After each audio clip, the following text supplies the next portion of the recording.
राजस्थान के खूबसूरत शहर जयपुर में सावित्री देवी अपने उकलूते बेटे रोहित के साथ रहती थी। उनके शौहर को दुनिया से गए कई साल गुजर चुके थे। सावित्री देवी ने बड़ी मेहनत और कुर्बानियों के साथ अपने बेटे की परवरिश की थी, इसीलिए वो रोहित से बेहद मोहब्बत करती थी। कुछ महीने पहले रोहित की शादी पूजा नामी एक खूबसूरत, नरम दिल और समझदार लड़की से हुई थी। पूजा एक सादा खानदान से ताल्लुक रखती थी और हर बड़े की इज्जत करना जानती थी। वो शादी के बाद उस घर में आई तो उसकी एक ही ख्वाहिश थी कि वो अपनी सास का दिल जीत ले। लेकिन सावित्री देवी का मिजाज कुछ सख्त था। वो हर काम में कमाल चाहती थी और उन्हें आसानी से किसी पर भरोसा नहीं आता था। सुबह के 6 बज रहे थे। पूजा जल्दी जल्दी किचन में नाश्ता तैयार कर रही थी। रोहित दफ्तर जाने के लिए तैयार हो रहा था। इतने में सावित्री देवी अपने कमरे से बाहर आईं। पूजा, अभी तक चाय तैयार नहीं हुई? माँ जी, बस अभी लेकर आती हूँ। हमारी बहुएं तो सूरज निकलने से पहले सब काम खत्म कर लेती थी। पूजा खामोश हो गई।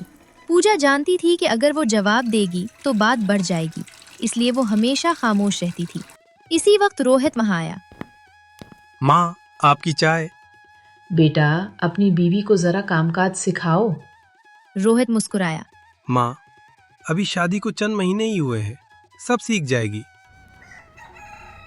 दोपहर के वक्त पड़ोसन कमला घर आई। अरे सावित्री बहन, कैसी हो? बस बहन, जिंदगी गुजर रही है। और नई बहू कैसी है? सावित्री देवी ने हल्की सी नाराजगी से कहा। काम तो करती है, मगर पता नहीं मुझे अभी तक इससे अपनायत महसूस नहीं होती। कमला ने आहिस्ता से कहा। देखो बहन, आजकल की लड़कियां बहुत चालाक होती हैं। शुरू शुरू में बहुत अच्छी बनती हैं, बाद में असल रंग दिखाती हैं। सावित्री देवी सोच में पड़ गईं। कमला की बातों ने सावित्री देवी के दिल में शक का बीज बो दिया था। दूसरी तरफ पूजा अपने कमरे में बैठी अपनी माँ राधा से फोन पर बात कर रही थी। बेटी, सब खैरियत है ना? जी माँ, सब ठीक है। सास की खिदमत दिल से करना, एक दिन वो जरूर तुम्हें अपनी बेटी समझेंगी। बस माँ, मैं भी यही चाहती हूँ। शाम को रोहित घर वापस आया। पूजा ने उसकी पसंद का खाना बनाया था। वाह, आज तो मेरी पसंद की सब्जी बनी है। इतने में सावित्री देवी भी वहां आ गईं। एक नवाला खाते ही उन्होंने कहा, नमक ज्यादा है। पूजा फौरन बोली। माफ कीजिए माँ जी, अभी दूसरी सब्जी बना देती हूँ। रहने दो, जो बनाना था बना लिया। पूजा खामोशी से सर झुकाकर खड़ी रही। रात को रोहित ने देखा कि पूजा की आंखों में आंसू हैं। पूजा, क्या बात है? कुछ नहीं, तुम मुझसे भी छुपाओगी? मैं सिर्फ ये चाहती हूँ कि माँ जी मुझसे खुश रहे। तुम फिक्र मत करो, माँ का दिल बहुत नरम है। एक दिन वो जरूर तुम्हें समझ जाएंगी। चंद दिन गुजर गए। एक दिन पूजा घर की सफाई कर रही थी कि अचानक सावित्री देवी की पसंदीदा पुरानी तस्वीर उसके हाथ से गिरकर टूट गई। शीशे की आवाज सुनकर सावित्री देवी दौड़ी चली आईं। ये क्या कर दिया तुमने? माँ जी, मुझसे गलती हो गई। ये तस्वीर तुम्हारे ससुर की आखिरी यादगार थी। पूजा की आंखों में आंसू आ गए। मुझे माफ कर दीजिए माँ जी, मेरा ऐसा कोई इरादा नहीं था। तुम्हें किसी चीज की कदर ही नहीं। पूजा सारा दिन उदास रही। उसे ऐसा महसूस हो रहा था जैसे वो लाख कोशिश के बावजूद कभी अपनी सास का दिल नहीं जीत सकेगी। शाम को रोहित घर आया तो उसने पूजा को खामोश बैठे देखा। पूजा ने सारी बात बताई। इतनी सी बात पर इतना परेशान मत हो। माँ नाराज है, मगर ज्यादा देर नहीं रहेंगी। अगले दिन सावित्री देवी बाजार जाने की तैयारी कर रही थी। पूजा ने मुस्कुराकर कहा, माँ जी, मैं भी आपके साथ चलूं? जरूरत नहीं, तुम घर का काम देखो। ये सुनकर पूजा खामोश हो गई। सावित्री देवी बाजार चली गई। वहां उन्हें किमला मिल गई। बहन, तुम्हारी बहू कैसी है? पता नहीं, मैं जितना समझने की कोशिश करती हूँ उतना ही दिल नहीं मानता। किमला ने फिर आग में घी डाला। ज्यादा भरोसा मत करना, आजकल के जमाने में कोई किसी का नहीं होता। सावित्री देवी घर वापस आई तो देखा कि पूजा उनके लिए चाय लेकर खड़ी है। माँ जी, अब थक गई होंगी, चाय पी लीजिए। सावित्री देवी ने कुछ नहीं कहा, लेकिन उनके दिल में एक अजीब सी कश्मकश शुरू हो चुकी थी। वो एक तरफ किमला की बातों पर यकीन करती थी और दूसरी तरफ पूजा की मोहब्बत और खिदमत को भी नजरअंदाज नहीं कर पा रही थी। उन्हें मालूम नहीं था कि आने वाले दिनों में एक ऐसा वाकया पेश होने वाला है जो उनकी सोच, उनके दिल और उस घर के रिश्तों को हमेशा के लिए बदल देगा। सौत्री देवी के दिल में अजीब सी कश्मकश चल रही थी। एक तरफ पूजा की मोहब्बत और खिदमत थी और दूसरी तरफ पड़ोसन किमला की बातें, जो हर वक्त उनके दिल में शुकूक व शुबहात पैदा करती रहती थी। पूजा अपनी तरफ से हर मुमकिन कोशिश कर रही थी कि माजी उसे अपनी बेटी समझने लगे, लेकिन सौत्री देवी का दिल अभी पूरी तरह नर्म नहीं हुआ था। एक दिन सुबह रोहित दफ्तर जाने की तैयारी कर रहा था। माँ, आज मुझे 2 दिन के लिए दिल्ली जाना है, एक ज़रूरी मीटिंग है। ठीक है बेटा, अपना ख्याल रखना। मैं आपके कपड़े बैग में रख देती हूँ। रोहित मुस्कुराया। तुम दोनों एक दूसरे का ख्याल रखना। रोहित के जाने के बाद घर में सिर्फ सौत्री देवी और पूजा रह गई थी। दोपहर के वक्त अचानक सौत्री देवी के सीने में शदीद दर्द उठा। पूजा। पूजा दौड़ती हुई कमरे में आई। माँ जी, क्या हुआ? मेरा सर चकरा रहा है, सांस भी ठीक से नहीं आ रही। पूजा घबरा गई। आप फिक्र न करें, मैं अभी डॉक्टर को बुलाती हूँ। पूजा ने फौरन डॉक्टर को फोन किया और साथ ही रोहित को भी इत्तला दी। डॉक्टर ने आकर मुआयना किया। इन्हें ज्यादा फिक्र और थकन की वजह से ब्लड प्रेशर बढ़ गया है, मुकम्मल आराम की जरूरत है।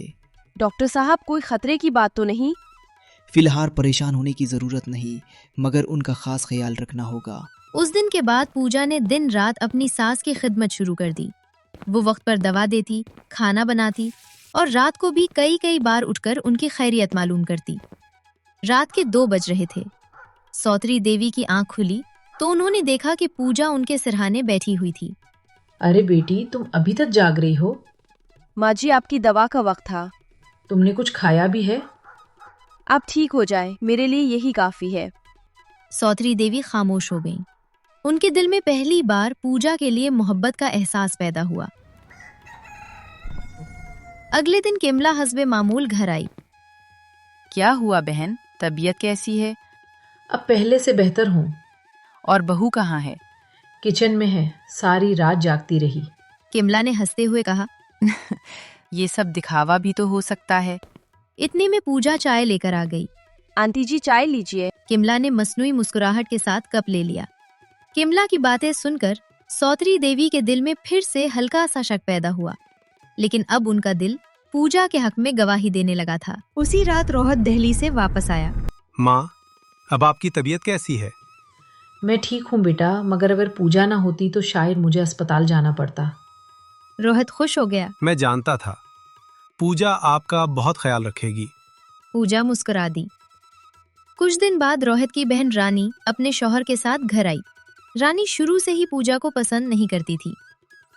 माँ, आप तो बहुत कमजोर लग रही हैं। बेटा, अब तो पूजा की वजह से बेहतर हूँ। रानी ने हैरत से पूजा की तरफ देखा। अच्छा, अब तो माँ सिर्फ बहू की तारीफ करती हैं। पूजा खामोश रही। रानी को ये बात अच्छी न लगी। उसने दिल ही दिल में फैसला कर लिया कि वो पूजा और सावित्री देवी के दरमियान फिर से दूरियां पैदा करेगी। अगले दिन रानी अपनी माँ के कमरे में बैठी थी। माँ, आप बहुत सीधी हैं। क्यों माथला? पूजा सिर्फ आपके सामने अच्छी बनती है। ऐसी बात नहीं है। आपको यकीन नहीं तो रहने दीजिए। सावित्री देवी खामोश हो गईं। उनके दिल में एक बार फिर बेचैनी पैदा होने लगी, लेकिन वो ये नहीं जानती थीं कि रानी के दिल में हसद भरा हुआ है। दूसरी तरफ पूजा अपने कमरे में बैठी रोहित के लिए स्वेटर बन रही थी। उसे इस बात का अंदाजा भी नहीं था कि उसके खिलाफ एक नई साजिश शुरू हो चुकी है और जल्द ही एक ऐसा वाकया होने वाला था जो पूरे घर के रिश्तों को आजमाइश में डाल देगा। रानी के दिल में पूजा के लिए हसद बढ़ता जा रहा था। उसे ये बात बिल्कुल पसंद नहीं आ रही थी कि उसकी माँ सावित्री देवी अब पूजा की तारीफ करने लगी थी। रानी को लगता था कि पूजा आहिस्ता आहिस्ता उसकी जगह ले रही है। दूसरी तरफ पूजा अपने फराइज में मसरूफ थी। उसे इस बात का जरा भी अंदाजा नहीं था कि उसके खिलाफ एक नई साजिश तैयार हो रही है। एक सुबह सावित्री देवी नहाकर अपने कमरे में आई तो देखा कि उनकी सोने की अंगूठी गायब है। अरे, मेरी अंगूठी कहाँ गई? रानी फौरन बोली। माँ, कल तो आपने यही रखी थी। हाँ, मुझे अच्छी तरह याद है। रानी ने आहिस्ता से कहा। घर में हमारे अलावा और कौन है? सावित्री देवी खामोश हो गईं। इतने में पूजा चाय लेकर कमरे में आई। माँ जी, चाय पी लीजिए। रानी ने गुस्से से कहा। पहले ये बताओ, माँ की अंगूठी कहाँ है? पूजा हैरान रह गई। अंगूठी? कौन सी अंगूठी? बहुत मासूम बनने की जरूरत नहीं। मैं सच कह रही हूँ, मुझे कुछ मालूम नहीं। शोर सुनकर रोहित भी वहां पहुंच गया। ये क्या हो रहा है? भैया, माँ की अंगूठी गायब है और घर में सिर्फ हम ही लोग हैं। इसका मतलब ये नहीं कि तुम पूजा पर इल्जाम लगा दो। तो और किस पर शक करूं? पूजा की आंखों में आंसू आ गए।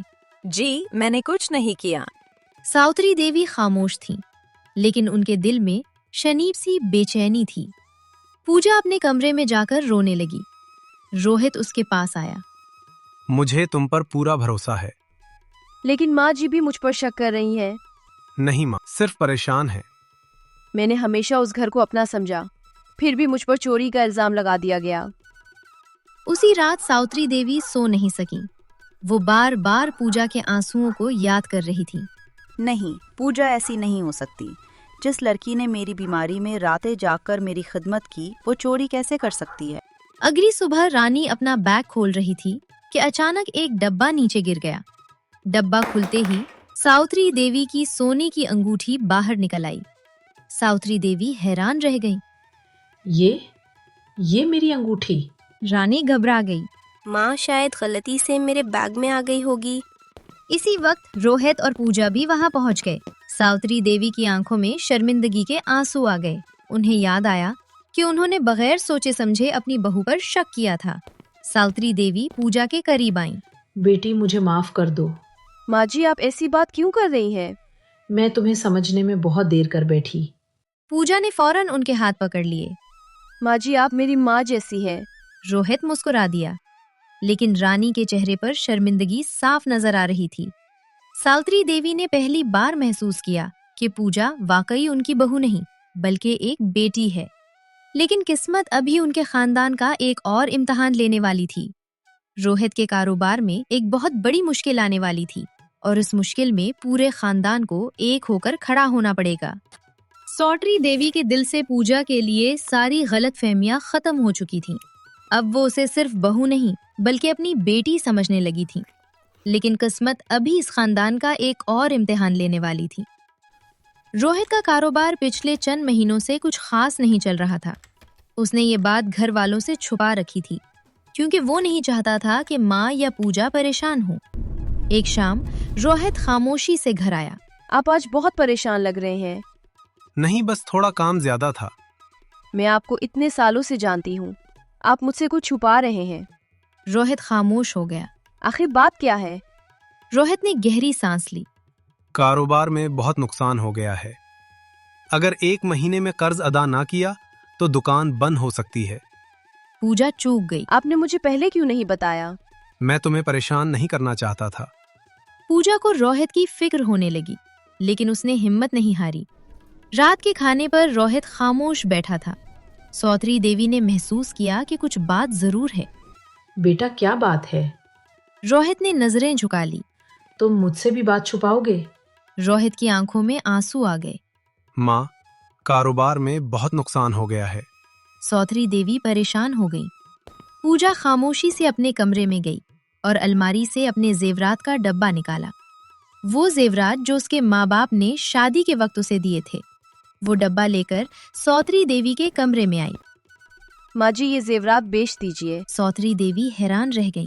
नहीं बेटी, ये तुम्हारा हक है। मेरा असल जेवर मेरा खानदान है। अगर खानदान मुश्किल में है तो इन जेवरात का क्या फायदा? सावित्री देवी की आंखों में आंसू आ गए।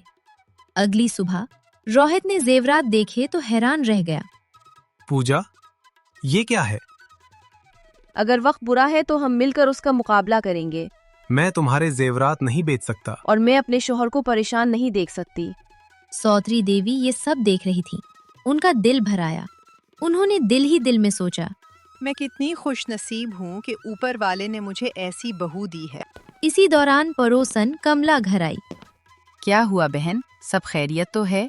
सावित्री देवी ने सारी बात बता दी। कमला ने फौरन कहा, देख लेना, अगर जेवरात बुक गए तो कल को यही बहू तुम्हें ताने देगी। उस बार सावित्री देवी गुस्से में आ गईं। बस कमला, बहुत हो गया। मेरी पूजा ऐसी नहीं है। कमला हैरान रह गई। मैं तो तुम्हारी भलाई के लिए कह रही थी। भलाई के नाम पर तुमने हमेशा हमारे रिश्तों में जहर घोला है। कमला खामोशी से वहां से चली गई। चंद दिन बाद रोहित के दोस्त विकास का फोन आया। रोहित, एक बड़ी कंपनी को ईमानदार पार्टनर की जरूरत है। मैंने तुम्हारा नाम तजवीज किया है। रोहित खुश हो गया। कुछ दिनों के बाद उसे नया मुआहिदा मिल गया। उसकी माली मुश्किलात आहिस्ता आहिस्ता खत्म होने लगी। शाम को घर में खुशी का माहौल था। माँ, सब कुछ ठीक हो गया। बेटी, ये सब तुम्हारी कुर्बानी और मोहब्बत का नतीजा है। पूजा मुस्कुरा दी। एक रात सब लोग खाना खाकर आराम कर रहे थे कि अचानक सावित्री देवी के सीने में शदीद दर्द उठा। रोहित और पूजा घबराकर उनके पास पहुंचे। माँ जी, क्या हुआ? सांस लेने में तकलीफ हो रही है। रोहित ने फौरन गाड़ी निकाली और तीनों अस्पताल पहुंच गए। डॉक्टर ने सावित्री देवी का मुआयना किया और कुछ टेस्ट करवाए। चंद घंटों बाद डॉक्टर बाहर आए। घबराने की ज़रूरत नहीं, लेकिन उनकी हालत नाजुक है। उन्हें मुकम्मल आराम और मुसलसल देखभाल की ज़रूरत होगी। ये सुनकर रोहित परेशान हो गया। पूजा ने उसका हाथ थाम लिया। फिक्र मत कीजिए, माँ जी जल्द ठीक हो जाएंगी। सावित्री देवी कई दिन अस्पताल में रहीं। उन दिनों पूजा ने दिन रात उनकी खिदमत की। वो वक्त पर दवा देती, खाना खिलाती और पूरी पूरी रात उनके सिरहाने बैठी रहती। एक रात सावित्री देवी की आंख खुली तो देखा कि पूजा कुर्सी पर बैठी बैठी सो गई थी। सावित्री देवी की आंखों से आंसू बहने लगे। उन्होंने आहिस्ता से पूजा के सर पर हाथ रखा। पूजा की आंख खुल गई। माँ जी, आप जाग गई? बेटी, तुम कब तक यूं मेरी खिदमत करती रहोगी? जब तक मेरी माँ जी बिल्कुल ठीक नहीं हो जाती। ये सुनकर सावित्री देवी रो पड़ी। चंद दिन बाद सावित्री देवी की तबीयत काफी बेहतर हो गई और वो घर वापस आ गई। एक शाम उन्होंने रोहित, पूजा और रानी को अपने पास बुलाया। आज मैं तुम सबसे एक बात कहना चाहती हूँ। सब हैरानी से उनकी तरफ देखने लगे। मैंने जिंदगी में बहुत गलतियां की, खास तौर पर पूजा के साथ। पूजा फौरन बोली, माँ जी पुरानी बातें भूल जाइए। नहीं बेटी, आज मुझे दिल का बोझ हल्का करना है। उन्होंने पूजा का हाथ अपने हाथ में ले लिया। आज से नहीं, बल्कि जिस दिन तुम उस घर में आई थी उसी दिन से तुम मेरी बेटी थी, लेकिन मैं तुम्हें पहचान न सकी। पूजा की आंखों में आंसू आ गए। रानी भी शर्मिंदा होकर आगे बढ़ी। भाभी, मुझे भी माफ कर दीजिए, मैंने आपको बहुत गलत समझा। पूजा मुस्कुरा दी। अपनों से कैसी नाराजगी? रोहित ये सब देखकर खुश हो रहा था। आज पापा होते तो बहुत खुश होते। चंद महीने बाद घर में एक नई खुशी आने वाली थी। पूजा माँ बनने वाली थी। ये खबर सुनते ही सावित्री देवी की खुशी का कोई ठिकाना न रहा। अब मेरी बेटी कोई काम नहीं करेगी। माँ जी, मैं बिल्कुल ठीक हूँ। अब तुम्हारा ख्याल रखना मेरी जिम्मेदारी है। वक्त गुजरता गया और एक दिन पूजा ने एक खूबसूरत बेटी को जन्म दिया। पूरा घर खुशियों से भर गया। सावित्री देवी नन्ही बच्ची को गोद में लेकर रो पड़ी। उन्होंने पूजा की तरफ देखा। बेटी, तुमने मेरे घर को जन्नत बना दिया। पूजा मुस्कुरा दी। माँ जी, घर तो आपके प्यार से आबाद है। रोहित अपनी बेटी को देखते हुए बोला, आज मेरा खानदान मुकम्मल हो गया। कहते हैं कि रिश्ते खून से नहीं, मोहब्बत, एतमाद और खुलूस से बनते हैं। अगर सास बहू को बेटी समझे और बहू सास को माँ का मकाम दे तो घर सिर्फ एक मकान नहीं रहता, बल्कि जन्नत बन जाता है। सावित्री देवी को आखिरकार एक बहू नहीं बल्कि एक बेटी मिल गई थी और पूजा को एक सास नहीं बल्कि एक माँ। और यूं मोहब्बत, कुर्बानी और अपनायत से भरी इस कहानी का इख्तिताम एक खुशगवार अंजाम के साथ हुआ।